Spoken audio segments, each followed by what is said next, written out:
Am I audible, guys? Yes. Yes, sir. Just go through last lecture notes, beta. If you have any doubts, you ask. Everyone.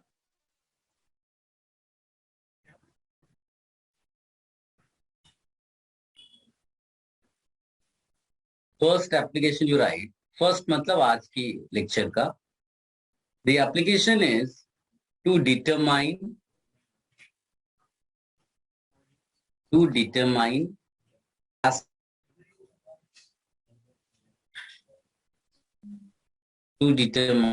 acidic strength of compounds. To determine acidic strength of compounds. Write this heading.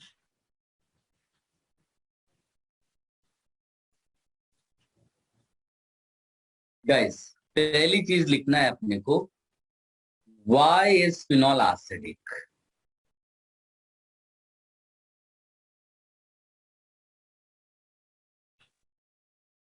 Why is phenol acidic? तो हम लोग क्या करेंगे?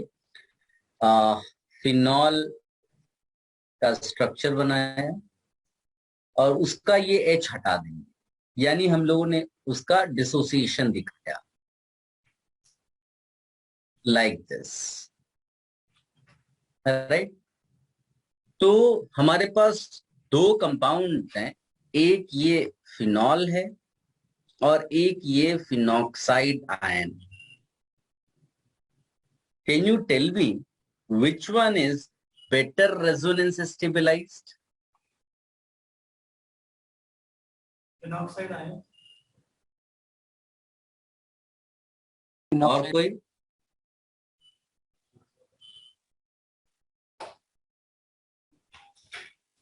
Phenoxide ion. Phenoxide ion is better resonance stabilized. Why? Charge separation नहीं होता. Very good, बिल्कुल सही answer दिया कि जब आप कंपैरिजन करते हो, जब आप रेजोनेंस स्ट्रक्चर्स लिखोगे तो इसके रेजोनेटिंग स्ट्रक्चर्स जब लिखे जाएंगे तो उनमें कोई चार्ज सेपरेशन ऑब्जर्व्ड नहीं है, जबकि इसके रेजोनेटिंग स्ट्रक्चर जब आप दिखाओगे तो यू विल रियलाइज कि यहाँ चार्ज सेपरेशन आया. तो system where you get charge separation, that will be less stabilized. Resonance हो रहा है तो रेजोनेंस स्टेबलाइजेशन तो होगा, लेकिन जिसमें चार्ज सेपरेशन हो जाएगा उसमें रेजोनेंस स्टेबलाइजेशन कम होगा. इतना समझ में आया बेटा? Yes. तो since phenoxide ion is better resonance stabilized, इसको हम बोल सकते हैं कि equilibrium will be in the forward direction. As a result आपको H+ मिलेगा. H+ मिलेगा तो फिनॉल इज एसिडिक. थोड़ा बहुत समझ में आया क्या बेटा? Yes. चलो इसको नोट करके लिख लो, पहले ही कॉपी कर लो फिर मैं नोट बोलता हूँ.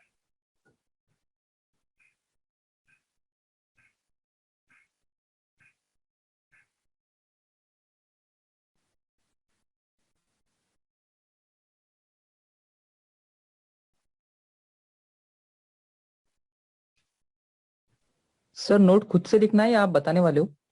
नहीं, मैं बोल देता हूँ, इसको सही से लिखना. Are you ready? Yes. Yes sir.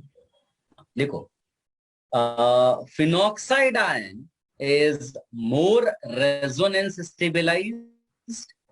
Phenoxide ion is more resonance stabilized than phenol. Bracket में लिखना, due to no charge separation, due to no charge separation. किसमें चार्ज सेपरेशन नहीं है? Phenoxide. Phenoxide ion. Hence equilibrium lies in the forward direction and phenol is acidic. Equilibrium lies in the forward direction, hence phenol is acidic.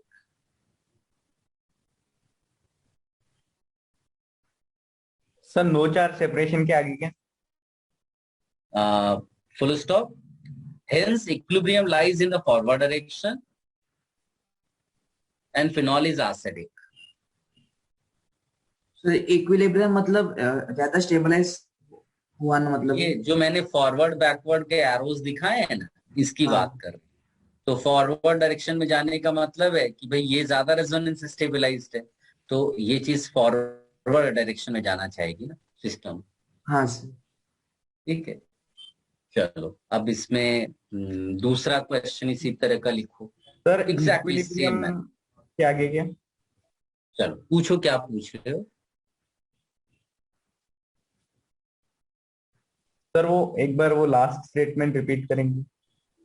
मैंने बोला है phenoxide ion is more resonance stabilized than phenol, hence equilibrium, ये जो आपको दिख रहा है ना फॉरवर्ड और बैकवर्ड, फॉरवर्ड डायरेक्शन बैक, ये आप केमिकल इक्विलिब्रियम में पढ़ाया जाएगा इक्विलिब्रियम होता क्या है। लेकिन अभी के लिए केवल इतना समझ लो कि फॉरवर्ड और बैकवर्ड ये जो रिवर्सिबल प्रोसेस है, ये फॉरवर्ड डायरेक्शन में जो है वो ज्यादा है, बस इतना भूल जाओ कि इक्विलिब्रियम मैंने लिखा दिया है। अगर आप कंफ्यूज हो उस इक्विलिब्रियम वाले वर्ड से तो उसको थोड़े टाइम के लिए भूल जाओ, केवल इतना याद रखो कि हाँ कुछ फॉरवर्ड और बैकवर्ड जैसी चीज बताई गई है, और फॉरवर्ड ज्यादा होगी इसका मतलब है कि H+ प्रोड्यूस हो रहा है, और H+ प्रोड्यूस होने का मतलब है कि फिनॉल एसिडिक है। हम केवल ये शो करना चाहते हैं कि फिनॉल एसिडिक है। मेरी बात समझ में आई? Yes sir. बस इसके आगे ज्यादा सोचो नहीं अभी, है ना, क्योंकि जितने भी टर्म्स है वो कहीं ना कहीं तुम्हें कभी फिजिकल केमिस्ट्री में कभी इनऑर्गेनिक में पढ़ोगे ही पढ़ोगे, तो उसको लेके बहुत इमोशनल नहीं होना है, इतना टेंशन नहीं लेना है। सबने लिख लिया बेटा, हेंस फिनॉल इज एसिडिक, बस इतने करके फुल यस स्टॉप। सर। आगे बढ़ते हैं, है ना। दूसरा देखो क्वेश्चन में ऐसे ही लिखता हूं इसी फॉर्म में, why is acetic acid, why is acetic acid an acid, बस। अब आप ये मत बोल देना कि भाई नाम ही उसका एसिटिक एसिड है इसलिए एसिड, ऐसा नहीं, कॉन्सेप्चुअली कैसे उसको सोचे। तो जैसे हमने फिनॉल के लिए लिखा, सेम मैनर में I will write here equation dissociation. तो डिसोसिएशन ऐसा, ये फिर से वही कॉन्सेप्ट, क्या हम लोग इसका रेजोनेंस लिखकर देखेंगे? 4 सेपरेशन टेक। हाँ, मैं केवल इतना, मेरा ऑब्जेक्टिव केवल इतना तुम्हें समझाना है कि इसमें इन दोनों में से बेटर रेजोनेंस स्टेबलाइज्ड कौन सा है। तो आप बोलेंगे acetate ion. Acetate ion better resonance stabilized है, बिकॉज यहां पर क्या नहीं है, 4 सेपरेशन। No charge separation. इस बच्चे की तरह आप समझे सारे लोग तो कितना आसान हो जाए सबके लिए। और यहां पर हम लिखेंगे चार्ज सेपरेशन। तो जो चीज जिसमें जो ज्यादा रेजोनेंस स्टेबलाइज्ड है तो उसकी तरफ ही प्रोसेस जाएगा ज्यादा, है ना, और उसकी तरफ जाने का मतलब H+ सिस्टम में आएगा। H+ सिस्टम में आने का मतलब है कि जिस कंपाउंड ने H+ रिलीज किया वो कंपाउंड एसिडिक हो गया। मेरी बात समझ में आई क्या? सर यहाँ पे यस सर। पॉजिटिव मतलब जो आपने एसिटिक एसिड का डिसोसिएशन मतलब रेजोनेंस स्ट्रक्चर लिखा सर, तो वहाँ पे H के बाजू में जो O है वहां पे निगेटिव आएंगे। नहीं, क्योंकि ऑक्सीजन ने इलेक्ट्रॉन दिया इस वाले ने, तो जिसके पॉकेट से इलेक्ट्रॉन्स निकल रहे हैं उसके पास पॉजिटिव आएगा ना। अच्छा सर उस पे लोन, हाँ सर। समझे ना, और जिसको हाँ मिल रहा है, इट्स लाइक कि तुम्हारे पॉकेट से पैसे निकले तो तुम्हारे पास पैसे की डेफिशिएंसी हुई ना, हाँ तो सर, मुझे उसको लगा इंडिकेट कैसे किया, प्लस साइन के साथ, है ना। वो डबल बॉन्ड वहां पे गया तो वहां पे निगेटिव। इसको कॉपी कर लो बेटा, सेम मैनर में इसमें लिख लो, आप चाहिए तो सेम नोट इसको रिपीट करना है कि भाई इसको बोलते हैं एसीटेट आयन, तो acetate ion is more resonance stabilized, acetate ion is more resonance stabilized that acetic acid due to no charge separation.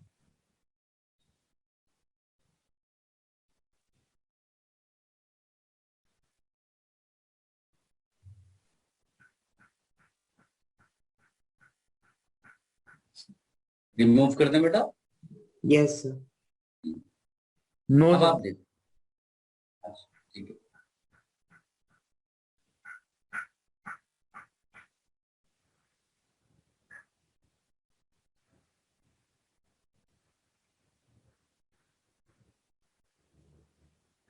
Done sir. Hmm. देखो बेटा, अब हम लोग क्या करते हैं, दो का कंपैरिजन कराते हैं। किस किस का? फिनॉल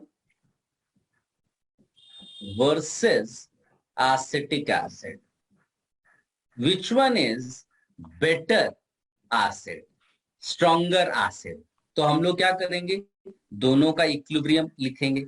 इक्विलिब्रियम का मतलब है, मैं डिसोसिएशन इक्वेशन को बार बार इक्विलिब्रियम वर्ड से वो बोल रहा हूं, तो आप कंफ्यूज मत हो जाओ इक्विलिब्रियम वर्ड सुन करके, क्योंकि नेचुरली जब आयनिक इक्विलिब्रियम पढ़ाते हैं उसमें बार बार इक्विलिब्रियम वर्ड आता है, तो वही मेरे मुंह से निकल रहा है, तो उसको लेके कंफ्यूज मत हो, केवल इतना सोचो कि मैं डिसोसिएशन दिखा रहा हूं। इसको कहते हैं डिसोसिएशन इक्विलिब्रियम ऑफ फिनॉल। और दूसरा इसी तरह से मैं लिखूंगा, किसके लिए बेटा? Acetic acid. Acetic acid. अब केवल ये बताना है कि किसका इक्विलिब्रियम ज्यादा फॉरवर्ड डायरेक्शन में है। तो उसके लिए हमको क्या दिखाना पड़ेगा कि दोनों की ये जो है, which one is better resonance stabilize. हमारे पास ये है फिनॉक्साइड आयन और हमारे पास एसिटेट आयन भी है। अब याद करो बेटा, मैंने कॉन्सेप्ट एक पढ़ाया था कि अगर रेजोनेंस स्टेबलाइजेशन चेक करना हो दो का, तो एक तो होता है कि नंबर ऑफ रेजोनेटिंग स्ट्रक्चर जिसके पास ज्यादा होते हैं वो ज्यादा रेजोनेंस स्टेबलाइज्ड होता है, लेकिन फिर उसके बाद बट करके लिखाया था, याद है ऐसा कुछ?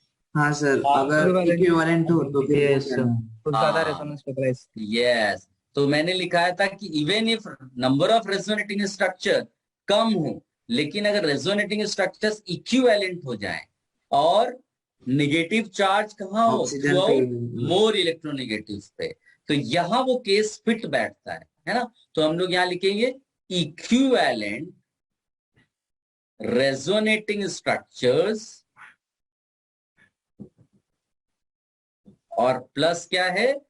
Negative charge on electronegative. Electronegative. जबकि यहाँ क्या हो रहा है? Negative charge is moving from oxygen to carbon. तो रेजोनेंस स्टेबलाइजेशन तो है, बट उतना अच्छा नहीं है जितना एसीटेट आयन। ठीक है, तो किसका कॉन्जुगेट बेटर रेजोनेंस स्टेबलाइज्ड है? CH3। Conjugate acetic acetate acid का। Ion is better resonance stabilized than conjugate phenoxide ion। तो किसका इक्विलिब्रियम ज्यादा फॉरवर्ड डायरेक्शन में रहेगा बेटा?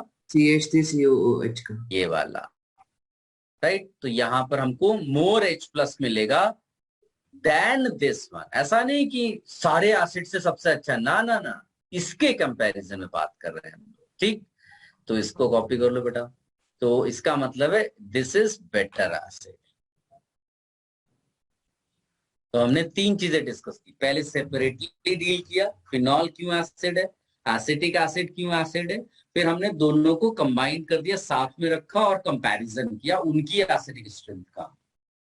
चलो ये भी लिख लो बेटा।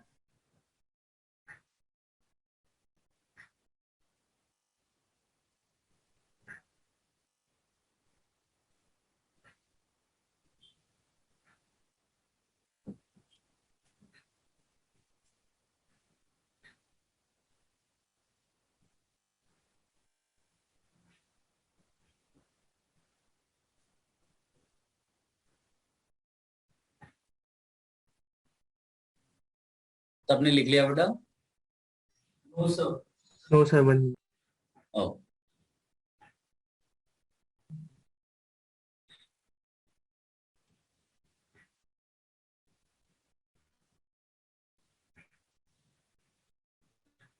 सर्कुलर सेंटर में माइक उसके पास रखिए बेटा, जो बच्चा कम्युनिकेट कर रहा है ज्यादा।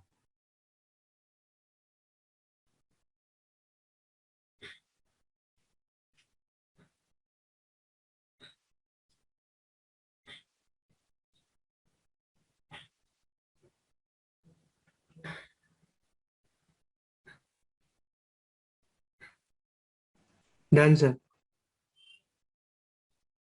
Have you all copied? No sir. Okay बेटा।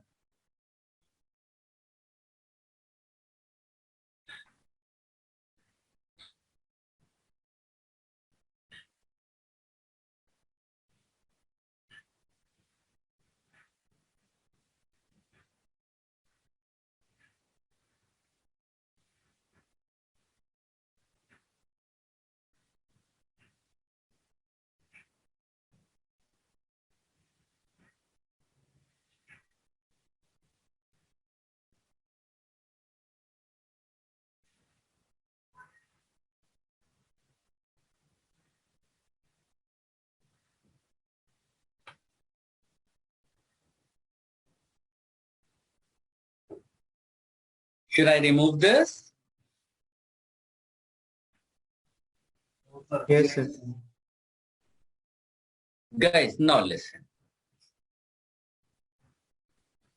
मैंने अभी आपको एक्सप्लेन किया कि acetic acid is more acidic than phenol, right बेटा? Yes Yes, sir. है ना, भूलना नहीं, ये बड़ा इंपॉर्टेंट कॉन्सेप्ट है। नहीं तो बहुत सारे बच्चे क्या होते हैं, ये सोच के कि number of resonating structures phenoxide के ज्यादा हैं तो वो ज्यादा रेजोनेंस स्टेबलाइज्ड है, और वो फिनॉल को ज्यादा एसिडिक बोल देते हैं। बट एसिटिक एसिड ज्यादा एसिडिक है बिकॉज उसका जो एसिडिक आयन है वो रेजोनेंस स्टेबलाइज्ड है बाय व्हाट? इक्विवेलेंट स्ट्रक्चर्स और नेगेटिव चार्ज और इलेक्ट्रोनेगेटिव, ये उसका फंडा है। अच्छा, अब अगर आप पुराना रिकॉल करें तो हम लोग क्या करते थे एसिड को कंपैरिजन करने के लिए? हम उनका कॉन्जुगेट एसिड कॉन्जुगेट बेस बनाते थे, याद है? Yes sir. और हम चेक करते थे कि कौन लेस बेसिक है। जो लेस बेसिक कॉन्जुगेट होता था उसका पेरेंट ज्यादा एसिडिक हो जाता था, याद है ये कॉन्सेप्ट? हाँ सर यार। Yes, sir. तो वो भी आप यहाँ सोच सकते हो। आप यहाँ बोलोगे कि यहाँ रेजोनेंस ज्यादा अच्छा है, यहाँ रेजोनेंस उतना अच्छा नहीं है, तो हम बोलेंगे here negative charge lone pair more dispersed, more dispersed। dispersed का मतलब क्या हो गया बेटा? अगर अगर नेगेटिव चार्ज डिस्पर्स्ड हो गया तो बेसिक स्ट्रेंथ क्या हो गई? कम हो गई, क्योंकि माइनस चार्ज अगर इलेक्ट्रॉन्स अगर एक ही जगह कॉन्सेंट्रेटेड होता तो डेंसिटी ज्यादा होती है। डेंसिटी डिस्पर्स्ड हो गई तो वो लेस डेंस होगा ना किसी ऑक्सीजन पे एक जगह पर। मेरी बात समझ में आ रही है? Negative charge more dispersed due to better resonance। थोड़ी बहुत मेरी बात समझ में आई बेटा? आप इसको ऐसा समझो, अगर किसी बच्चे को कम समझ में आ रहा हो तो तुम इसको ऐसा समझो कि इट्स लाइक जैसे मान लो कभी तुम पिकनिक पे जाते हो तो अक्सर देखा होगा कि जो पेरेंट होते हैं या मम्मी अक्सर क्या बोलती है कि बेटा सारा पैसा एक पॉकेट पे मत रखना, सारा पैसा एक पॉकेट पे मत रखना, थोड़ा ऊपर पॉकेट में, थोड़ा नीचे पॉकेट में, सारी पॉकेट्स में पैसे को डिस्ट्रीब्यूट करा दिया। इससे क्या फायदा हुआ कि किसी चोर की अगर नजर भी पड़ी तो तुम्हारे एक पॉकेट से पैसे को लेकर जा पाएगा, स्टिल तुम्हारे पास पैसा रहेगा। मेरी बात समझ में आई बेटा? Yes Yes, sir. तो Yes, sir. अगर बाई चांस एक ही जगह पर वो इलेक्ट्रॉन डेंसिटी आ गई, डिस्पर्स नहीं हो पाई, तो H प्लस ज्यादा आसानी से अटैक कर पाएगा, राइट? और अगर H प्लस ज्यादा Yes, आसानी sir. से अटैक कर देगा तो बोलेगा कि सामने वाला ज्यादा बेसिक है। यानी अगर चोर को तुम्हारे पॉकेट में, एक ही पॉकेट में सारा पैसा मिल गया तो तुम्हें बड़ा अमीर मान लेगा ना। समझ लो वही हाँ, चीज sir. यहाँ पर है। तो जितना तुम्हारा lone pair electrons minus charge dispersed हो जाएगा उतना ही वो कम बेसिक हो जाएगा। क्या मेरी बात समझ में आई? Yes, sir. आप उसको लेस बेसिक बोलो या फिर मोर स्टेबल बोल दो, वो तो हम पहले लिख चुके हैं आपका, है ना? तो ये लेस बेसिक हो गया, कॉन्जुगेट लेस बेसिक, तो पेरेंट ज्यादा एसिडिक। समझ में आई मेरी बात? तो पुराने Yes. कॉन्सेप्ट से भी आप एक्सप्लेन कर सकते हो और जो नया बताया उससे भी कर सकते हो। एनी कंफ्यूजन बेटा? सर डिस्पर्स मतलब डीलोकलाइज हो गया ना? हाँ, उस डिस्पर्जन मतलब डीलोकलाइजेशन, बिल्कुल सही बात है। यस।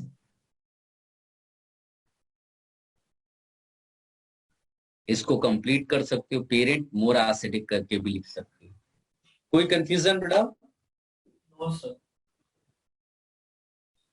सर ऊपर वाला स्टेबिलिटी का ऑर्डर है और नीचे वाला एसिडिक स्ट्रेंथ का। सर नहीं, कंफ्यूज हो रहे हो। ये दोनों एसिड्स हैं, पेरेंट एसिड्स हैं, ये एसिडिक स्ट्रेंथ का ऑर्डर है। और इसको प्रूव करने के लिए हमने उनके क्या लिखे? Conjugate base. Conjugate base. और हमने बेसिक स्ट्रेंथ का ऑर्डर प्रूव किया कि ये इससे कम बेसिक है, तभी इसका पेरेंट ज्यादा एसिडिक है। हाँ सर, ठीक, समझ गया। ये हमने अनदर कॉन्सेप्ट डिस्कस किया फॉर सेम आंसर। इसके पहले हमने रेजोनेंस स्टेबलाइजेशन के बेसिस पे डायरेक्टली दिखा दिया था कि आपका एसिटिक एसिड ज्यादा एसिडिक है। अब हमने पुराने कॉन्सेप्ट को यूज किया जहां कॉन्जुगेट बेस बनाकर उसकी बेसिक स्ट्रेंथ दिखाते थे हम लोग। तो कॉन्जुगेट बेस हमने प्रूव किया कि ये वाला लेस बेसिक है, that is why its parent which is acetic acid is more acidic. तो इस ऑर्डर को हमने प्रूव किया with the help of this concept, conjugate acid base theory. ठीक है? Yes sir.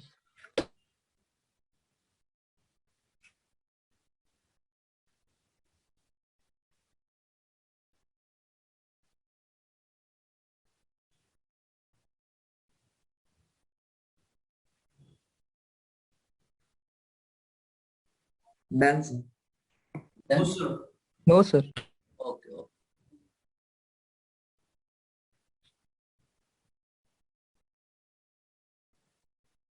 सर वो निगेटिव चार्ज लेस डिस्पर्ड और more, दोबारा पूछना बेटा। Sir negative charge less dispersed और मोर डिस्पर्स्ड, वो मतलब कैसे? वही तो बोला मैंने, अगर तुम्हारा सारा पैसा एक पॉकेट पे कॉन्सेंट्रेटेड हो जाए तो उसको कहते हैं लेस डिस्पर्स। तुमने उसी पैसे को अलग अलग पॉकेट पे डाल दिया तो that is called more disperse. यानी जितना निगेटिव चार्ज लोन पे रेजोनेंस में चला जाएगा उतना ज्यादा डिस्पर्स्ड। रेजोनेंस में यही तो हो रहा है ना, एक एटम से वो इलेक्ट्रॉन्स दूसरे एटम पे चला जा रहा है, यानी डिस्पर्जन हो रहा है, डीलोकलाइजेशन हो रहा है। क्लियर? सर तो वो, पूछो पूछो। सर वो तो फिनॉल का ज्यादा होगा ना? वही तो तुमको समझाया गया, तुमको कंफ्यूजन हो गया। ज्यादा रेजोनेटिंग स्ट्रक्चर्स होने का मतलब ज्यादा डिस्पर्जन नहीं है, ज्यादा अच्छा रेजोनेंस नहीं है। ज्यादा अच्छा रेजोनेंस वहां होगा जहां इक्विवेलेंट रेजोनेटिंग स्ट्रक्चर्स मिल रहे हैं और negative charge through out oxygen पे है। मेरी बात समझ में आ रही है? हाँ यस सर। तो यही तो अच्छे बच्चे, अच्छे स्टूडेंट और खराब स्टूडेंट में डिफरेंस आएगा कि वो उसके बियॉन्ड सोच ही नहीं पा रहा है, कि वो केवल ये देख रहा है कि ज्यादा रेजोनेटिंग स्ट्रक्चर्स है तो ज्यादा अच्छा रेजोनेंस है। आप मेरी बात समझिए, मैं ज्यादा अच्छा रेजोनेंस का मतलब ही ज्यादा अच्छा डीलोकलाइजेशन है। तो ये मत सोचो कि ज्यादा रेजोनेटिंग स्ट्रक्चर्स है तो ज्यादा डीलोकलाइजेशन हो गया, नहीं। वो होल्ड ही नहीं कर पा रहा है, ये ज्यादा टाइम के लिए स्टेबल ही नहीं है ये वाला रेजोनेटिंग स्ट्रक्चर, क्योंकि यहां माइनस चार्ज कार्बन पे आ गया, जबकि इसमें दो रेजोनेटिंग स्ट्रक्चर है लेकिन उन दोनों में ऑक्सीजन पे ही थ्रू आउट माइनस चार्ज है, एंड दोनों इक्विवेलेंट रेजोनेटिंग स्ट्रक्चर्स हैं, इसीलिए इनका रेजोनेंस ज्यादा अच्छा है। यही तो मेन कॉन्सेप्ट है। Yes should I remove this? सबने कॉपी कर लिया? Yes sir. Yes sir. Sir तो फिर सर दोनों में भी तो रेजोनेंस, मतलब रेजोनेंस की तरफ से ही जा रहे हैं ना हम, पहले दोनों में इसका। हाँ, तुम्हारी बात सही है, दोनों में रेजोनेंस हो रहा है, दोनों में रेजोनेंस से ही डिस्पर्जन हो रहा है, तो जिसमें ज्यादा अच्छा रेजोनेंस होगा उसमें ज्यादा अच्छा डिस्पर्जन होगा। तो सर इन दोनों मेथड में डिफरेंस क्या है? एक में हमने उस डिस्पर्जन को रिलेट किया लेस बेसिक स्ट्रेंथ, जो पुराना कॉन्सेप्ट था अपना, और लेस बेसिक कॉन्जुगेट होता है तो पेरेंट ज्यादा एसिडिक होता है, ये हमने बताया। और एक मेथड में हमने ये बताया कि अगर ये वाली चीज ज्यादा रेजोनेंस स्टेबलाइज्ड होगी ये चीज, तो उसका इक्विलिब्रियम ज्यादा फॉरवर्ड डायरेक्शन में जाएगा। हमने इस तरह से इसको प्रूव किया था। Okay sir. समझ गए? Yes sir.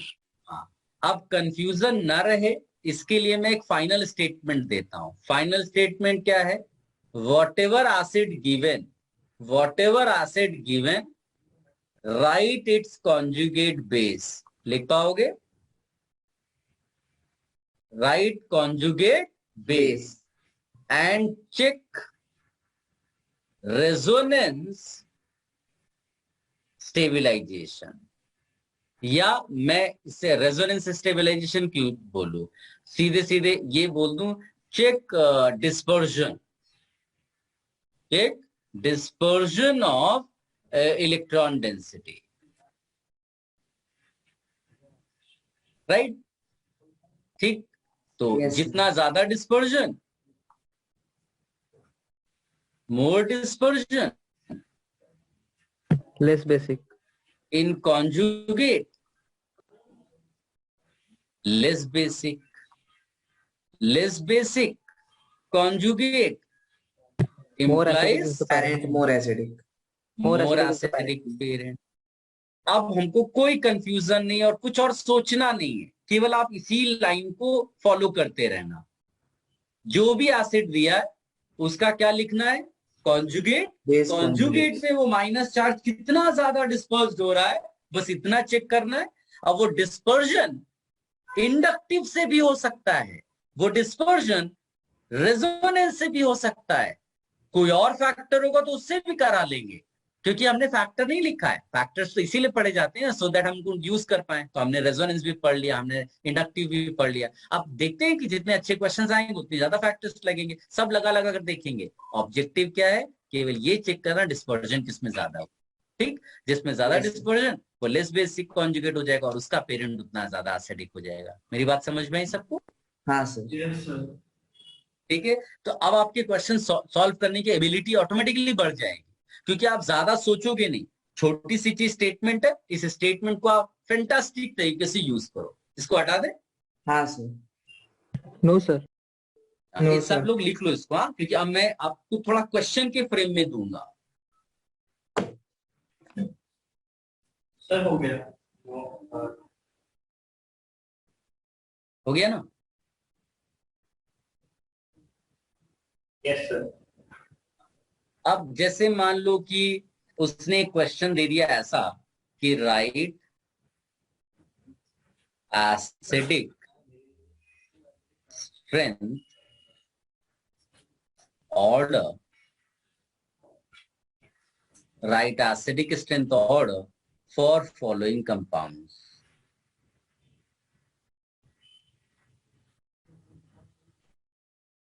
तो पहला दिया हुआ है CH3COOH, दूसरा दिया है फिनॉल, तीसरा दिया है इथाइल एल्कोहल। अब तुम ये मत सोचना कि तुमने इस टाइप का क्वेश्चन कहाँ किया है, मतलब इंडक्टिव के एप्लीकेशन में किया है, रेजोनेंस के एप्लीकेशन में किया, ये मैटर ही नहीं करता तुम्हारे लिए, क्योंकि कॉन्सेप्ट तो सेम ही यूज होने वाला है। इस स्टेटमेंट को तुम यूज करने जा रहे हो। Am I clear to everyone? Yes sir. तो अब हम लोग तो क्या ये करेंगे? चेक नहीं करना पड़ेगा ना कि एसिडिक है कि नहीं। उससे हम मानकर चल रहे हैं ना कि एसिड है, तभी तो क्वेश्चन पूछा गया है। हाँ सर। ठीक है ना, तभी तो ऑर्डर पूछा गया। ये तो मान के चल रहा है कि वो सारे कंपाउंड एसिड है, तुम्हें केवल ऑर्डर बताना है। अभी जो नहीं एसिडिक होगा वो लास्ट में चला जाएगा, क्या प्रॉब्लम है? यस। अब देखो, तो ये तीनों कंपाउंड्स में ये वाला H एसिडिक है, पहले तो उसको हाईलाइट कर लेते हैं, क्योंकि तीनों में वो HO के साथ कनेक्टेड है। ठीक है, हमने क्या करना है अब कि सबके कॉन्जुगेट बेस लिख दो।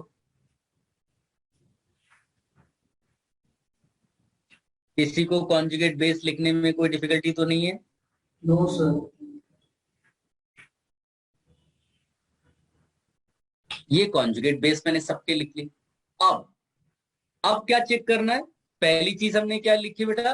Right conjugate base, right conjugate base. फिर दूसरी चीज से क्या चेक करनी होती है? Check dispersion, dispersion. Now how, तो उसका पहला पॉइंट होता है रेजोनेंस, यानी कि आप प्रायोरिटी में किस चीज को चेक करते हो? रेजोनेंस में। फिर दूसरा चीज क्या चेक करनी होती है? इंडक्टिव। अगर कॉन्ट्रडिक्शन होता है तो किसको प्रेफरेंस देंगे? रेजोनेंस को। रेजोनेंस। क्या सब लोग समझ गए मेरी बात को? प्रिफर। Yes sir. तो अब आप देखो कि किस किस में माइनस चार्ज रेजोनेंस में जा रहा है, ध्यान से देख के बताओ। फर्स्ट और सेकंड। क्या इसमें तुम्हें लोन पेयर सिंगल डबल जैसा दिखा? No sir. No sir. No resonance, यानी ये चीज हमारे लिए क्या हो गई? लोकेलाइज्ड। जबकि यहाँ क्या हो गया? डीलोकलाइजेशन। डीलोकेलाइज्ड। डीलोकेलाइज, तो अगर रेजोनेंस के थ्रू डीलोकेलाइज हो रहा है तो ज्यादा अच्छे से डिस्पर्जन होगा। इसमें उल्टा क्या हुआ कि C2H5 ने प्लस आई इफेक्ट लगा दिया, उल्टा इलेक्ट्रॉन डेंसिटी को क्या कर दिया? इंक्रीज कर दिया। ठीक, तो इन सब में सबसे ज्यादा बेसिक कौन हो गया? किसकी इलेक्ट्रॉन डेंसिटी बहुत ज्यादा है, लोकेलाइज्ड है? वो लास्ट वाला, वो लास्ट वाला है ना। तो अगर मैं बेसिक जो कॉन्जुगेट्स का ऑर्डर लिखूंगा तो उसका आंसर क्या होगा? ये सबसे ज्यादा होगा, सबसे ज्यादा बेसिक हो जाएगा। इन दोनों में जब कंपैरिजन करेंगे तो किसका रेजोनेंस से ज्यादा अच्छा डीलोकेलाइजेशन हुआ? एसीटेट आयन का। तो बेटर रेजोनेंस हुआ, यानी कि इसमें ज्यादा अच्छा डीलोकेलाइजेशन हो गया, तो लेस बेसिक हो गया। तो ये और खराब बेस हो गया, है ना। Less basic. हाँ, तो लीस्ट बेसिक हो गया, तो ये इधर ऐसे डाल दो। तो फिर इनका पेरेंट का ऑर्डर क्या होगा? उल्टा। रिवर्स। Will be opposite. सबको मेरी बातें समझ में आई बेटा? Yes yes sir. Yes sir. बस नोट्स आप बहुत अच्छे से बनाइए बेटा। नोट्स ये हैं जो आपको जो है टीचर जब नहीं अवेलेबल होगा तो भी तुम्हारी को हेल्प करेंगे। तो इट्स वेरी इंपॉर्टेंट, जैसा हम डिस्कशन कर रहे हैं वैसा लिखो, है ना। केवल ये नहीं कि तुमने ऑर्डर बना दिए, मैंने यहां लिखा, तुम क्वेश्चन के फॉर्म में लिखे रहना, इसको ग्रेटर मत लगाना, तुम नीचे ग्रेटर वाला ऑर्डर लिखना। सीक्वेंसिंग अच्छे से होनी चाहिए। हमने जो जो काम किए वो सब यहाँ लिखे हमने, है ना, वो सब तुम नोट्स में लिखो, क्विकली कॉपी।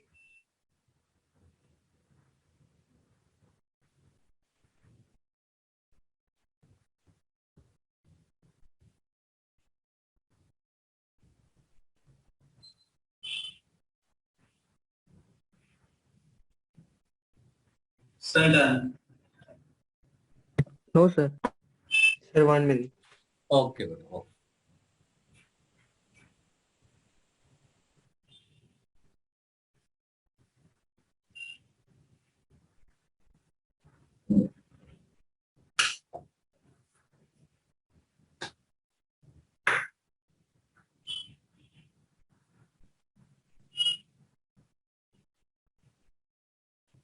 Done sir. तुमने कर लिया बेटा? Yes sir.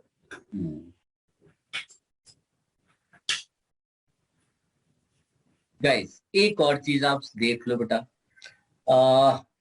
K A and P के, ये कॉन्सेप्ट पहले डिस्कस किया है क्या मैंने? No sir. K A and P के ए ऑफ एसिड्स, ये क्या होता है? ध्यान से देखो। वैसे तो ये फिजिकल केमिस्ट्री में बताएंगे कि जब एसिड्स का डिसोसिएशन होता है, जैसे मान लीजिए HA आपने लिया, है ना, और इसको डिसोसिएट कराया तो H plus plus A minus, general manner में, है ना। तो इसके लिए एक कांस्टेंट डिफाइंड होता है कि ए, उसको बोलते हैं, इसको बोलते हैं dissociation constant. What do we say? Dissociation constant. Dissociation constant of acid. तो ये क्या होता है? ये होता है product concentration divided by reactant concentration. तो यहाँ पर H प्लस कॉन्सेंट्रेशन को स्क्वायर ब्रैकेट H प्लस करके लिखते हैं, A माइनस की concentration square bracket A minus करके मेंशन करते हैं, और उसी तरह से HA कॉन्सेंट्रेशन। ये डिफाइंड है as dissociation constant of acid. अब आप डायरेक्टली रिलेट करो, देखो हमको अभी इससे मतलब नहीं, क्योंकि ये तो आयनिक इक्विलिब्रियम और इक्विलिब्रियम फिजिकल केमिस्ट्री का पार्ट है, अभी की क्यों पढ़ाया जा रहा है, बिकॉज आप रिलेट करते हो के को डायरेक्टली H प्लस कॉन्सेंट्रेशन से, कांट यू? इसका मतलब है मैं ये बोल सकता हूं ना, मोर के इंप्लाइज मोर H plus, yes sir. Right. और जो के वैल्यू होती है ना, ये एक्सपेरिमेंटल वैल्यू होती है। ये क्या होती है? एक्सपेरिमेंटल, यानी कि हम इसको एक्सपेरिमेंटली मेजर कर सकते हैं। तो अगर हमको दो एसिड्स का के वैल्यू पता चल जाए, तो क्या हम नहीं बता सकते कि पानी में डालने पे कौन ज्यादा अच्छा H प्लस देगा? बता सकते हैं सर। बता सकते हैं। इसका मतलब हम लोग डायरेक्टली लिख सकते हैं मोर के ए More acidic. implies more acidic compound, Yes, sir. Right. लेकिन हम लोग यहां क्या करें इसको, तो यहां एक्सपेरिमेंट नहीं करेंगे, यहां थियोरेटिकली एसिडिक ऑर्डर प्रेडिक्ट करेंगे, और के का ऑर्डर पूछेगा तो वही ऑर्डर लिख देंगे। कुछ समझ पा रहे हो? Yes sir. है ना? तो ऑर्गेनिक केमिस्ट्री में उसकी केवल इतनी यूजेस है कि एक नया नाम दे दिया। वो इंस्टेड ऑफ आस्किंग क्वेश्चन की राइट एसिडिक स्ट्रेंथ ऑर्डर, वो पूछेगा के ऑर्डर लिखो। तो आपको पता होना चाहिए के क्या है और एसिड से वो कैसे रिलेटेड है। तो जस्ट एक इंफॉर्मेशन के वे में मैंने आपको ये बताया। थोड़ी बहुत बात समझ में आई सबको? Yes, sir. Yes, sir. ठीक। अब तुम इसी का दूसरा देखो, पी के। तो आप वैसे पीएच वगैरह तो 9th-10th में थोड़ा बहुत पढ़ते हैं, उसको भूल जाओ, अभी उसकी बात नहीं कर रहे हैं। मैथमेटिकली पी के होता है माइनस लॉग के, मैथमेटिकल है, बेस 10 यहां पर है। तो पी के ए हम लोग लिखेंगे तो माइनस लॉग के ए बेस 10। अब आप देख के बताओ, क्या मैं ये नहीं बोल सकता के मोर इंप्लाइज पी के लेस?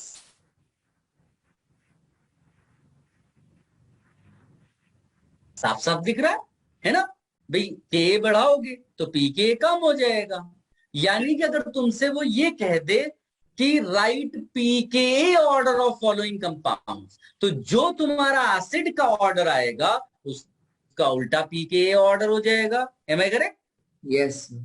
Yes sir. सिर्फ मैथमेटिक्स Yes, में ही sir. केवल डील कर रहे हैं ना, इसमें कोई तूफानी चीज तो है नहीं, तो मैथमेटिक्स है केवल, सिंपल सी। तो आप जो वाले हो, आपको के पी के क्या होता है इससे बहुत ज्यादा मतलब नहीं है। केवल इतना जानना था कि के एसिडिक स्ट्रेंथ को डिनोट करता है और पी के उसका उल्टा हो जाएगा।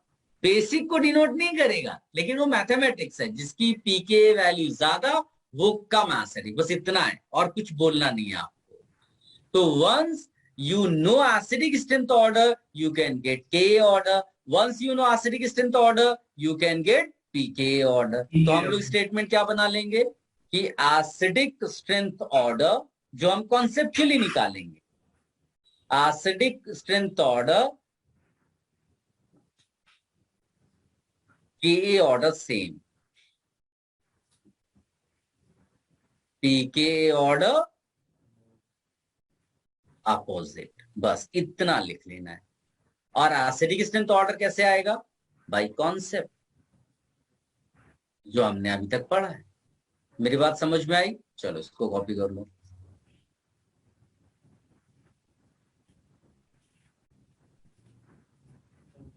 तो इसको फुल फॉर्म ही क्या के पी के का?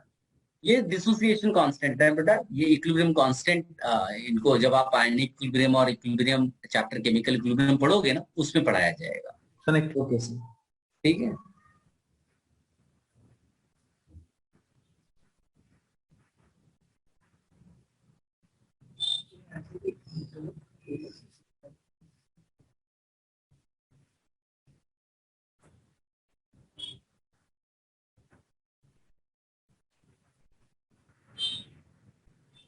डन बेटा?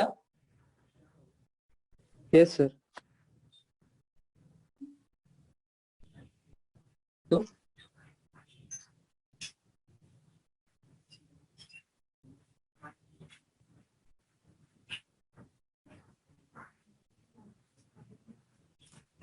Done sir. Okay.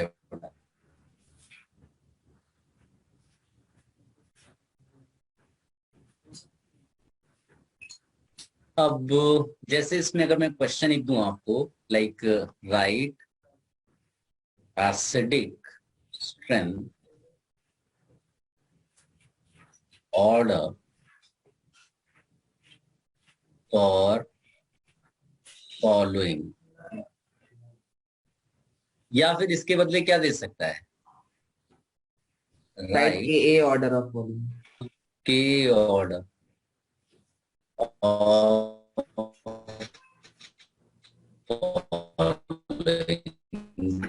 Sir your voice is The breaking. voice is cracking. या Yes, फिर sir. वो लिख सकता है पीके। Sir, your voice is breaking.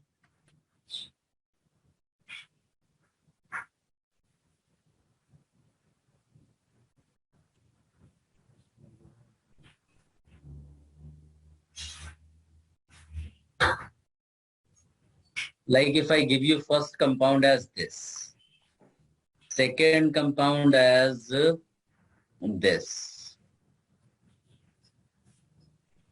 third compound as this,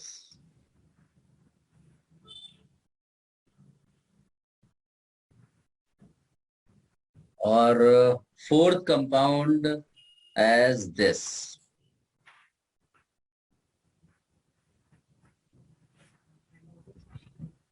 ठीक है, ऐसा दे दिया मैंने आपको। अब आप ये चार कंपाउंड्स के लिए क्या लिखोगे ऑर्डर, बताइए बेटा। Am I audible? Yes, sir. Yes sir, now Yes, you sir. Audible. Now you are audible. इसके लिए एक बार सोचिए बेटा। Right your answer in chat box.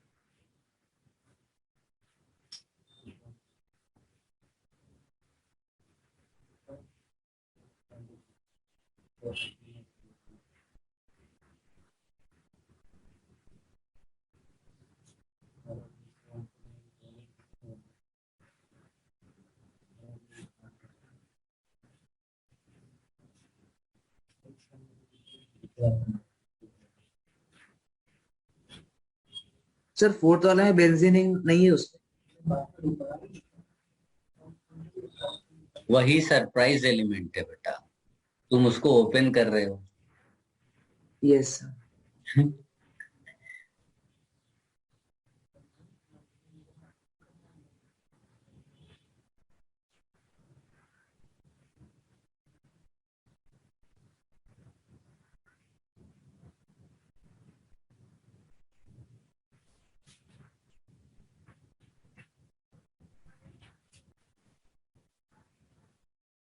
हो पा रहा है बेटा?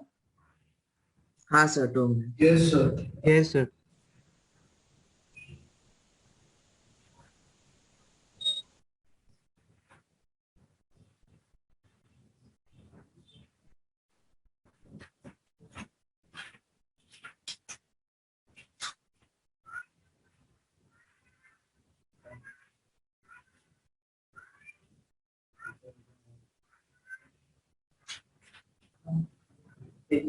Done sir. डन। चल गाइस, जिन्हें आया बहुत अच्छी बात है, कई लोगों ने आंसर्स दिए, कुछ आंसर्स गलत भी है। तो ध्यान से देखो मैं क्या करने जा रहा हूं, है ना, क्योंकि हर बार चीजें बहुत आसान नहीं होंगी। जैसे इस पर्टिकुलर केस में देखो, सबसे पहली चीज है कि जो भी कंपाउंड आपको दिया हुआ है उसका आपको क्या लिख देना है बेटा? Conjugate Conjugate base. Conjugate base, है ना। जो हमने बेसिक कॉन्सेप्ट्स पढ़ रखे हैं उन्हीं को यूज करेंगे। वॉटेवर गिवन उसका आपको लिख देना है कॉन्जुगेट।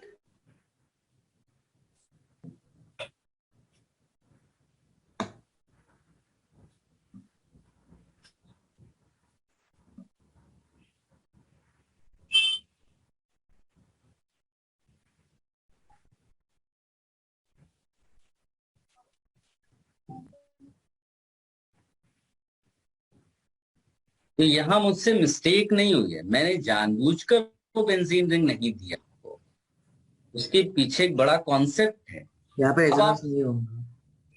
कि ये कॉन्जुगेट बेस आपने बना ली।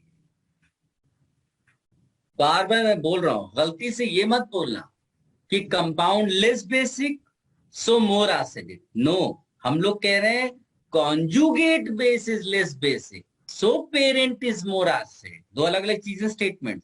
कोई बच्चा अगर ये कहे less basic so more acidic, ये स्टेटमेंट बेकार है। लेस बेसिक मोर एसिडिक हम लोग नहीं कह रहे हैं, हम कह रहे हैं conjugate base is less basic so parent is more acidic. Are you getting my point कि मेरा स्टेटमेंट क्या है और जो बच्चा ये बोलता है लेस बेसिक मोर एसिडिक, और वो स्टेटमेंट क्या है? दोनों में जमीन आसमान का फर्क है।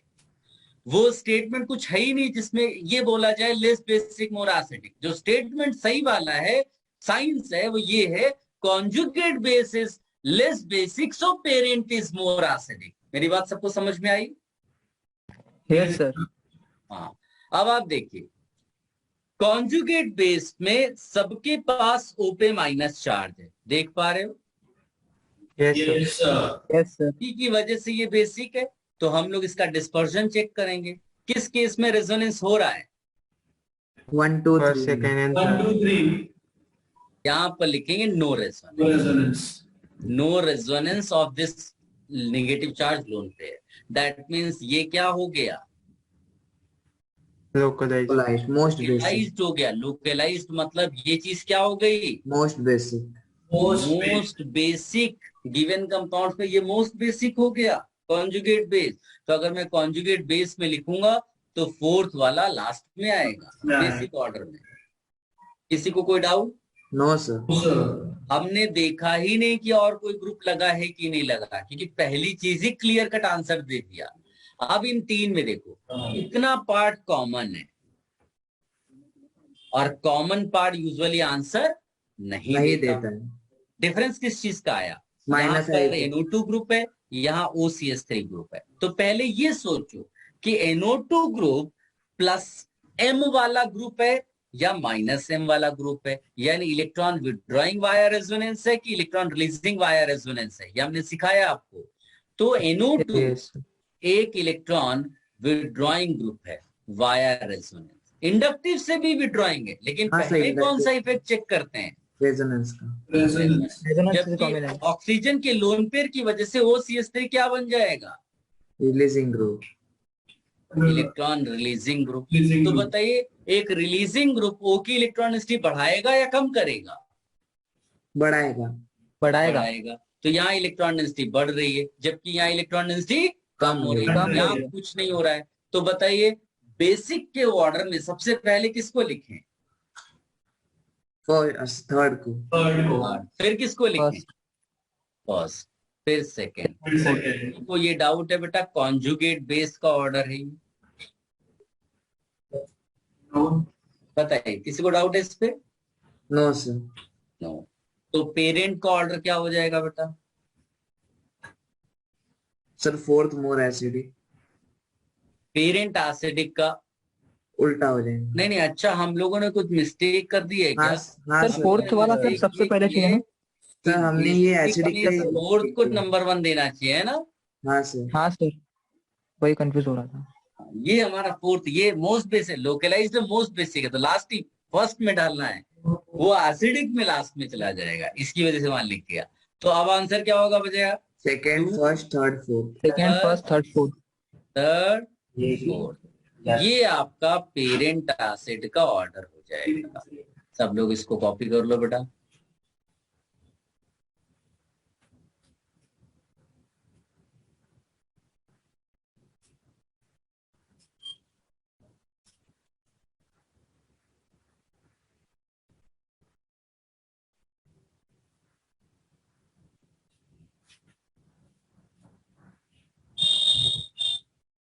Done sir.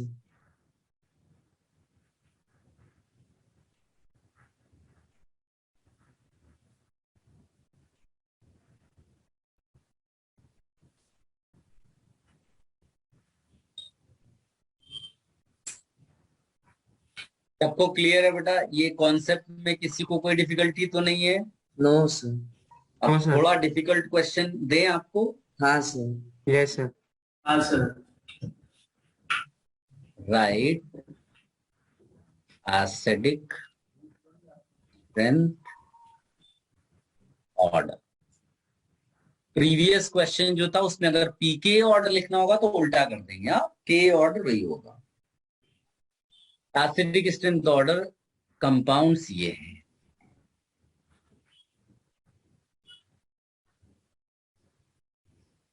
इसको बोलते हैं पैरा नाइट्रोफिनॉल। ये बड़ा स्टैंडर्ड क्वेश्चन है, डायरेक्टली तुम्हारे एग्जाम्स में ये आ सकता है। इसको बोलते हैं ऑर्थो नाइट्रोफिनॉल। इसीलिए मैं इतनी मेहनत कर रहा हूं इन कंपाउंड्स के नेम वगैरह लिखने में, क्योंकि नाम के साथ आपको ये याद भी करना है। अभी इसको सर, बोलते केमिकल हैं बॉन्डिंग में मेटा भी नाइट्रोफिनॉल और फिर एक simple phenol. These are the 4 compounds which I am giving you. इनका एसिडिक का ऑर्डर आपको प्रेडिक्ट करना है। क्लियर है बेटा? Yes sir. चलो निकालो इसको।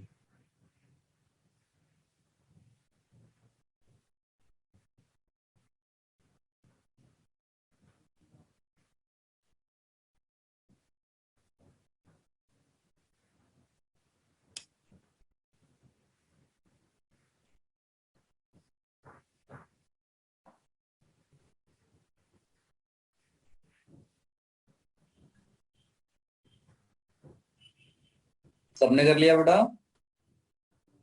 Yes sir. No sir, 1 minute.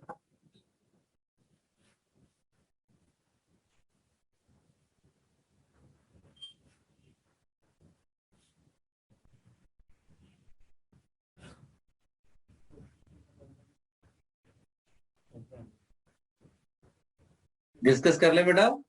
Yes sir. Yes, sir. देखो, पहले तो आंसर आप लोगों ने जो दिया है मुझे,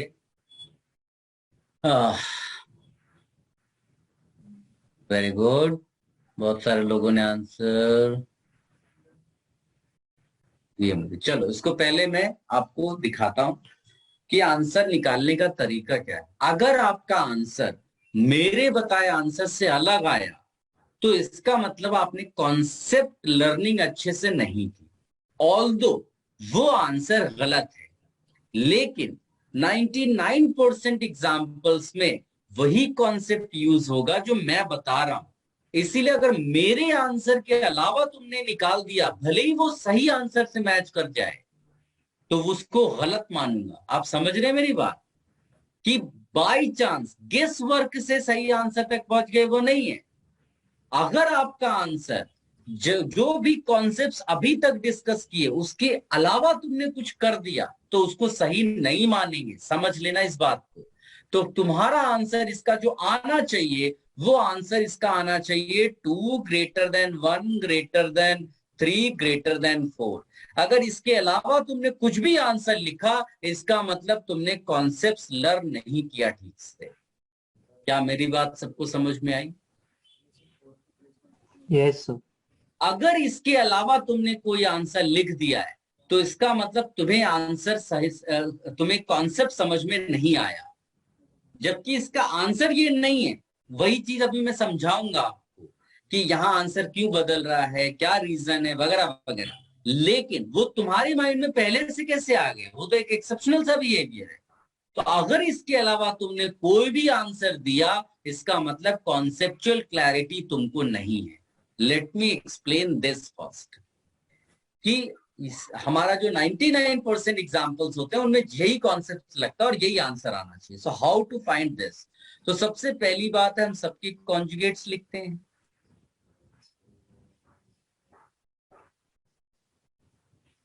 सबके कॉन्जुगेट्स लिखेंगे।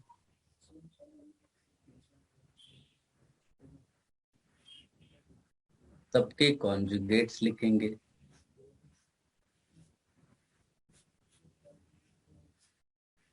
क्या कोई ऐसा केस है जिसमें O माइनस जो है रेजोनेंस में न जा रहा हो डायरेक्टली? सब है सर। सब में जा रहा है। तो there is not much difference here. ये कॉमन पार्ट सब में है, ठीक? कॉमन पार्ट सब में है। तो यानी अब डिफरेंस पे बात करेंगे। डिफरेंस किस चीज का है? NO2 का। NO2 जो है वो ऑर्थो पैरा पे तो रेजोनेंस करता है, कहाँ नहीं करता है? मेटा पे। मेटा पोजीशन पे। आप चाहें तो रेजोनेटिंग स्ट्रक्चर्स जैसे बनाते हैं उनको देख लो जाकर के, मेटा पोजीशंस अनअफेक्टेड होती है। कहाँ रेजोनेंस का कोई इफेक्ट नहीं होता है बेटा? मेटा पे। मेटा पोजीशन पे। इसका मतलब तुम यहां तो लिखोगे electron withdrawing via resonance. Sir ये सिर्फ नाइट्रोजन के लिए है कि सारे में ही नहीं होता मेटा में? नाइट्रोजन नहीं, कोई भी ग्रुप जो भी रेजोनेंस दिखाता है उसका इफेक्ट केवल कहां नजर आएगा? ऑर्थो और पैरा पे। मैं पैरा पे। आप रेजोनेटिंग स्ट्रक्चर्स बना के जो हमने दिखाए हैं आपको, फिनॉक्साइड आयन का वगैरह सबका देखो जाकर के, सब में तुमको ऑर्थो पैरा पे ही या तो चार्ज बढ़ेगा या चार्ज कम होगा, या प्लस जा रहा होगा या माइनस जा रहा होगा। केवल ऑर्थो पैरा, मेटा अनअफेक्टेड होगी पोजीशन। तो यहां पर भी हम लिख देंगे इलेक्ट्रॉन विड्रॉइंग वाया रेजोनेंस। कहां वह रेजोनेंस नहीं लिख सकते यहां, तो यहां क्या लिखेंगे? Electron withdrawing via inductive. Inductive. ठीक, only, no resonance at meta. ये चीज क्लियर हो गई। इसका मतलब, और इसमें कोई विड्रॉइंग ग्रुप नहीं है, नो इलेक्ट्रॉन विड्रॉइंग ग्रुप। तो बताइए कि इन 4 कॉन्जुगेट्स में से सबसे ज्यादा बेसिक कौन होगा? Fourth one. फोर्थ वाला। तो फोर्थ वाला मोस्ट बेसिक है। हम लोग कॉन्जुगेट की बेसिक की बात कर रहे हैं, फोर्थ सबसे ज्यादा बेसिक हो गया। अब इन 3 में किसमें रेजोनेंस से विड्रॉइंग नहीं हो रही है? थर्ड में। थर्ड में, यानी उतना ज्यादा विड्रॉ नहीं कर पाएगा क्योंकि केवल इंडक्टिव है। तो ये थर्ड यहां लिख देंगे। क्या सबको समझ में आया? Yes sir. Yes, sir. अब फर्स्ट और सेकंड में कैसे कंपेयर करें? तो कॉन्सेप्ट क्या कहता है कि रेजोनेंस तो भाई दोनों में लग रहा है, और रेजोनेंस डिस्टेंस डिपेंडेंट नहीं होता है। Resonance is not distance dependent. Distance dependent कौन सी चीज होती है? इंडक्टिव। तो बताइए, दोनों में इंडक्टिव लगेगा, माइनस आई दोनों में, किसमें माइनस आई ज्यादा है? सेकंड में। Second में. तो अगर ये सेकंड में ज्यादा माइनस आई है तो ज्यादा विड्रॉ किया, तो बेसिक स्ट्रेंथ को कम कर देगा कि बढ़ा देगा? ओ माइनस की कम कर देंगे। कम कर देगा। फैंटास्टिक। तो मेरा आंसर क्या होना चाहिए यहाँ पर? First 1 second. और फिर 2। क्या सबको ये समझ में आया? Yes, sir. सबको क्लियर है? तो Yes, इसका sir. अपोजिट ऑर्डर ही तो ये लिखा है। क्या सबको दिखाई दे रहा है ऑर्डर? Yes sir. यानी कि मैंने उस आंसर को एक्सप्लेन किया जो इस क्वेश्चन के लिए तो गलत है, लेकिन 99% सिचुएशंस में यही एक्सप्लेनेशन वर्क करता है।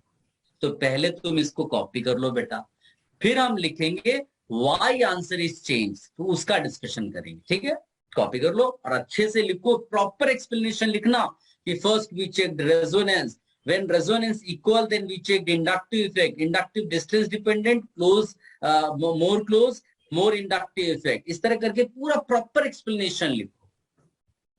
सर मेटा का एक बार नोट लिखा था ना आपकी, मतलब मेटा पे ये लिखा है ना, मैंने लिखा है meta no resonance, no resonance works at meta position, ऐसा करके लिखो। Oh okay sir.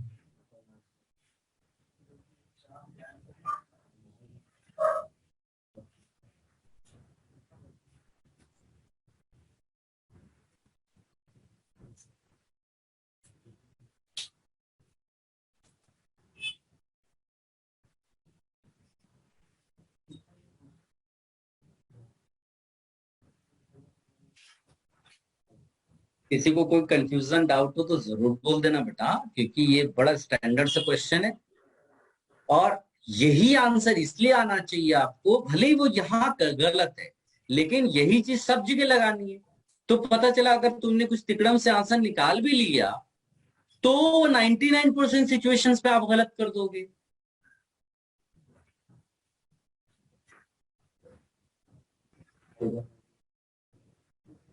देखो कॉन्सेप्ट बड़ा सिंपल है बेटा कि इलेक्ट्रॉन विड्रॉइंग ग्रुप ये क्या करता है, एसिडिक स्ट्रेंथ को इंक्रीज कराता है, और इलेक्ट्रॉन रिलीजिंग ग्रुप क्या करता है, एसिडिक स्ट्रेंथ को डिक्रीज कराता है। और ये चेक करते समय पहले क्या चेक करते हैं sir? Resonance effect.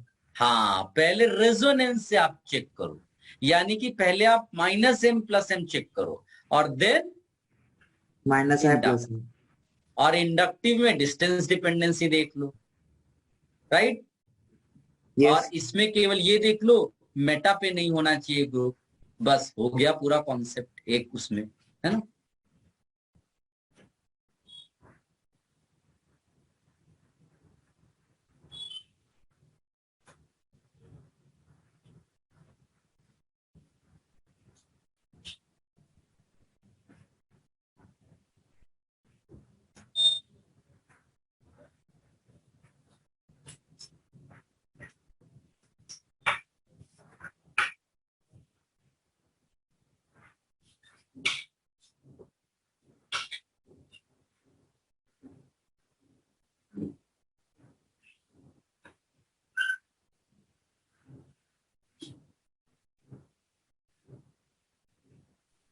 Done sir. Have you all copied? Yes, sir. Now you right correct answer, और करेक्ट आंसर नाम के साथ लिखना, इस तरह से तुम्हें याद भी रहना चाहिए। एक स्टैंडर्ड क्वेश्चन है, इसके आंसर को लेके हम कोई रिस्क नहीं ले सकते, डायरेक्ट एग्जाम में आ सकता है। इसीलिए मैंने देखो सीक्वेंस भी वही लिखा कि अगर तुम्हारे मन में भी चला जाए कि भाई हमने पढ़ा था उस दिन पढ़ा था वो पैरा नाइट्रो सबसे आगे लिखा था, तो वैसे ही समझ में आना चाहिए। तो ऑर्डर क्या है बेटा? Para nitrophenol more acidic than orthonitrophenol, more acidic than metanitrophenol, more acidic than phenol. Clear है बेटा? ये ऑर्डर है। पहले तो आंसर क्लियर कट लिख लो। सर इसका रीजन आप बताने वाले हो? हाँ हाँ बताने वाले हैं बेटा।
डन।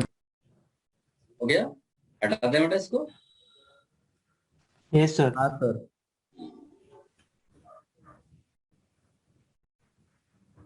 अब केवल इतना देखो बेटा, आंसर कहाँ चेंज हुआ है इस पूरे इसमें जो मैंने आंसर निकाला, और जो एक्सपेरिमेंटल ऑर्डर है तो एक्सपेरिमेंटल आंसर है ना।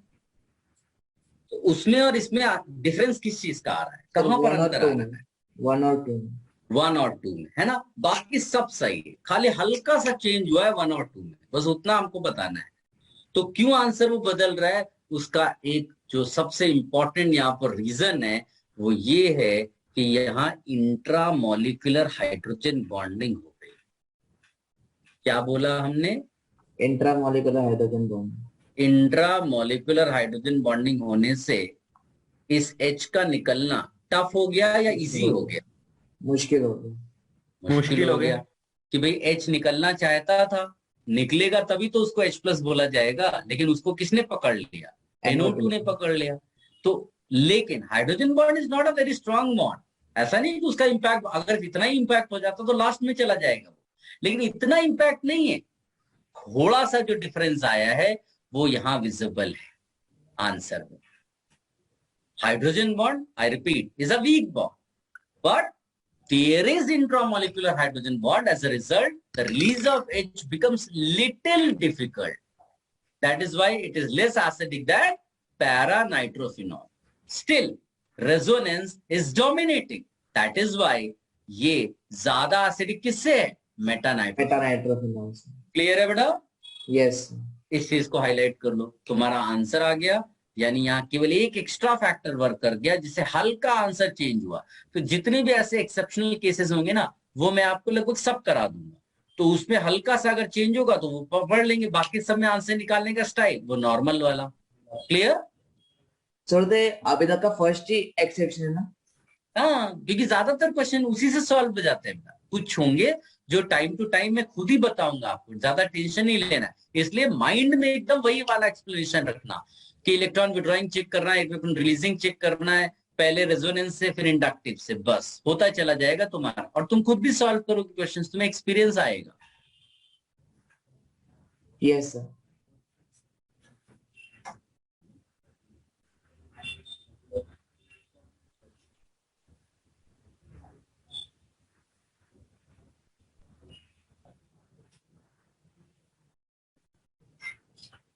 Sir done.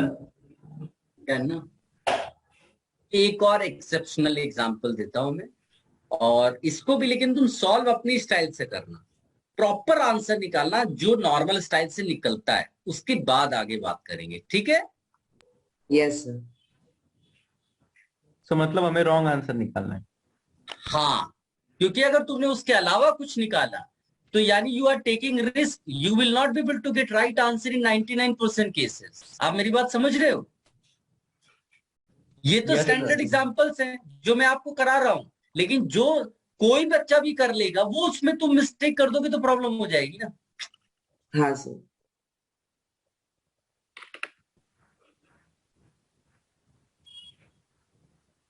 आपको वो आने ही है, प्लस ये एक्स्ट्रा है, ठीक है? एक और बात, भले ही मैं बोल रहा हूं एक्सेप्शनल बिहेवियर है, इसका मतलब ये नहीं कि मैं रटना सिखा रहा हूं तुम्हें, मैं तुम्हें कॉन्सेप्ट्स बता रहा हूं क्यों आंसर बदला गया।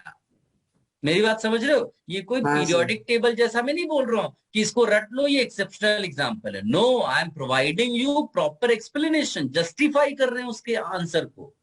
उसी तरह से हम ये वाला भी करेंगे जो मैं अभी दे रहा हूं। रेडी है बेटा? Yes yes sir.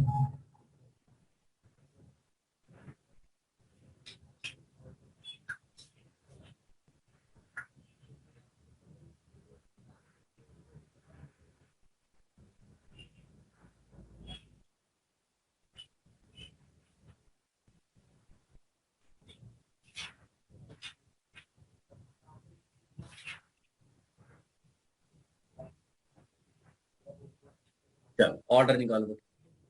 कोई नॉर्मल मेथड सोचना, फिर मैं पूछता हूं कैसे किया आपने।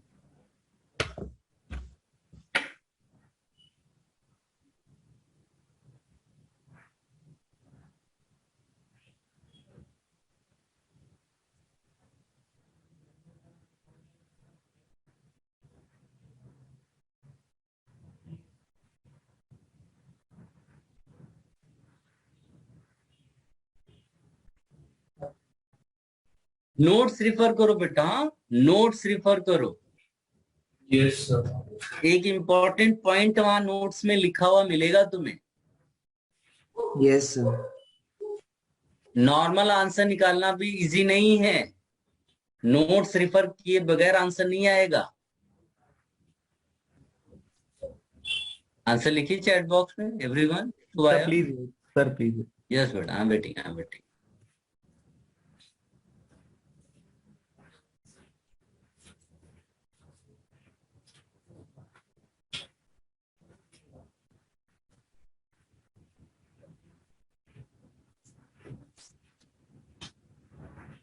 डन। चलिए डिस्कशन कर लें बेटा। Yes sir. अब आप देखो, पहले वो आंसर जो हर बच्चे को आना चाहिए था वो क्या, तो हम लोग सब इसका क्या बनाते हैं बेटा? Conjugate base. Conjugate base.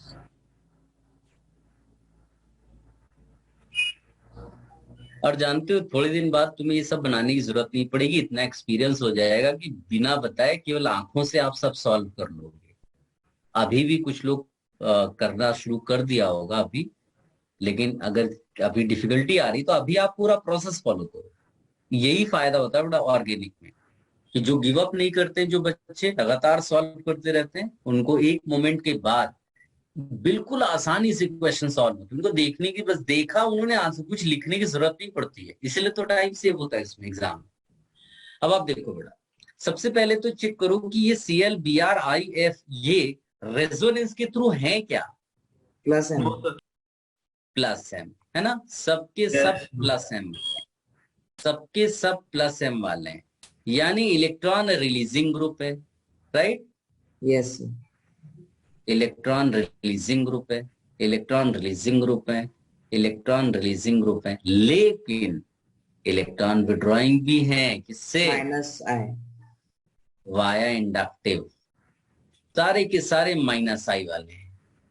और इसमें लेकिन एक खास बात होती है, वो खास बात क्या है बेटा? So inductive effect dominates over resonance. Yes, यही कहानी है जिसमें बदल जाते हैं answer. Halogens. For halogens inductive Yes, dominates over resonance. Dominates.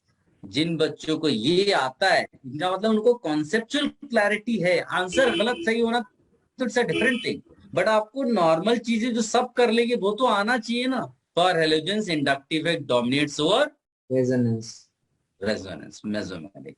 इसका मतलब है कि सीधे इंडक्टिव से आंसर हमको निकाल लेना चाहिए।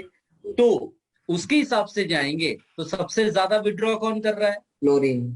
फ्लोरीन। यानी ये सबसे कम बेसिक बना देगा, यस राइट? तो अगर मैं कॉन्जुगेट का बेसिक ऑर्डर लिखूं, कॉन्जुगेट का बेसिक ऑर्डर लिखूं तो क्या हो जाएगा? फोर्थ आखिरी में आएंगे। 4 1 2 फोर सबसे ज्यादा विड्रॉ इसने किया ना, तो सबसे कम हो गया, फिर 1, है ना? हाँ सर, फिर सेकंड और फिर थर्ड। सेकेंड और फिर थर्ड मोस्ट बेसिक हो गया। तो इनका पेरेंट का ऑर्डर क्या होना चाहिए? 4 1 2 3। 4 1 order should be 4 greater than, क्या आना चाहिए? 1 1। Greater than 2 greater than 3। ये आंसर होना चाहिए था, लेकिन ये गलत गलत है। है। पहले इतना कॉपी कर लो बड़ा, सारे बच्चे जिनसे भी कुछ और हुआ या उन्होंने सही से नहीं सोच पाया वो इसको जरूर लिख लें, और जिन्होंने निकाला भी और लिखा नहीं है तो भी वो इस सीक्वेंस को लिख ले। और ये लिखने के बाद ऊपर लिखना, बट एक्सपेरिमेंटल आंसर इज जो लिखा है। 1 4 2 3 जो लिखा है, ठीक है? मैंने जानबूझ के वो सीक्वेंस ही दिया ना, आपके माइंड में वैसे ही जाना चाहिए। इतना पहले कॉपी कर लो बेटा, हो जाए तो तुरंत बोलो मुझे।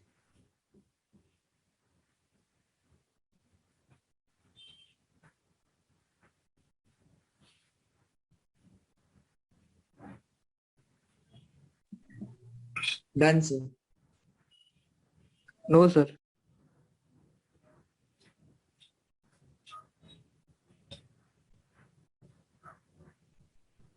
Done, sir. Should I discuss? Yes, sir.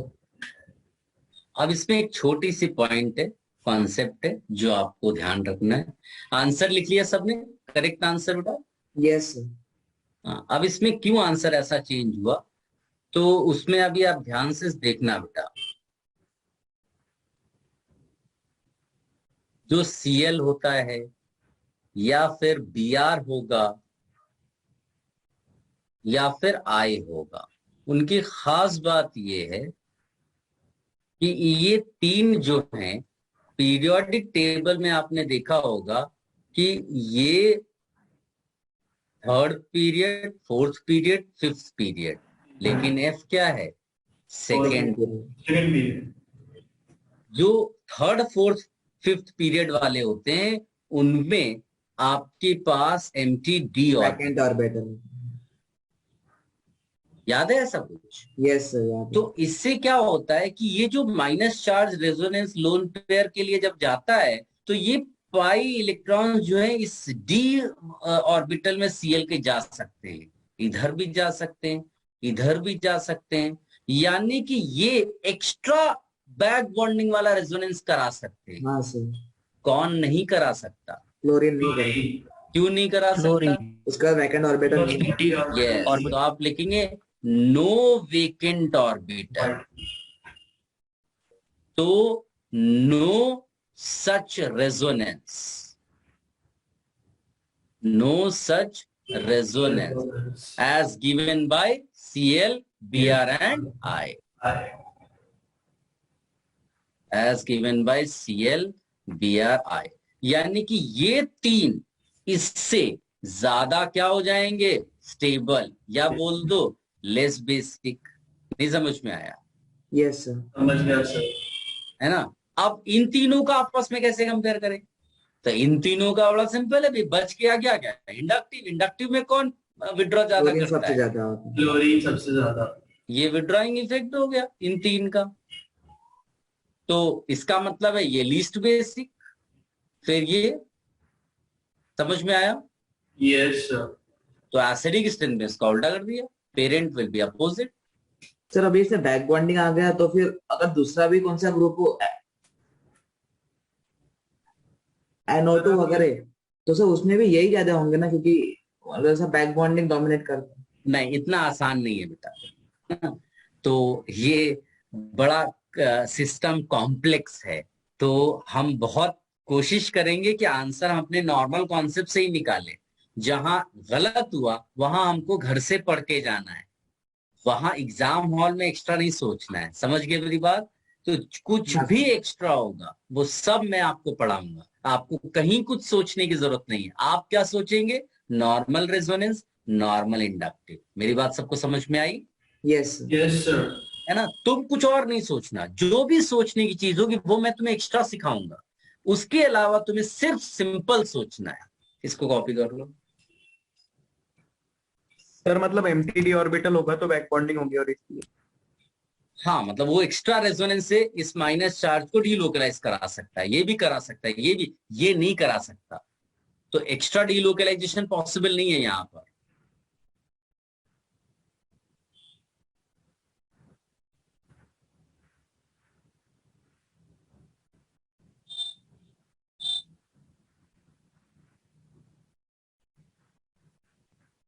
इसको कॉपी कर लो बेटा। और नेक्स्ट लेक्चर में मैं आपको क्या सिखाऊंगा कि ये तो मैंने आज कॉन्सेप्ट सिखाए आपको, नेक्स्ट लेक्चर में कॉन्सेप्ट्स नहीं। नेक्स्ट लेक्चर में जब एग्जाम में क्वेश्चन आया एसिडिक स्ट्रेंथ के बारे में, तो पहली चीज आप क्या सोचे, फिर दूसरी चीज क्या सोचे, सीक्वेंस क्या होना चाहिए, टीचर कैसे सोचता है क्वेश्चन सॉल्व करते समय, वो स्ट्रैटेजी आपको प्रॉपर तरीके से बताऊंगा। पॉइंट सबको क्लियर है बेटा? Ultimate goal is, ultimate goal is exam hall में क्वेश्चन सॉल्व होना चाहिए। ठीक है? Yes yes sir. ये कॉपी करो, फिर आप जा सकते हो। सर, बुकलेट से कोई होमवर्क नहीं है ना? अभी कोई होमवर्क नहीं है। हाँ, ये एक्सरसाइज 2 आप अटेम्प्ट कर सकते हो। एक्सरसाइज 2, 1 2 कर सकते हो। एक्सरसाइज 1 2, ठीक है? सर पूरी अटेम्प्ट कर सकते? हाँ, पूरा कर सकते हो एक्सरसाइज 1 2। हाँ सर। Yes sir.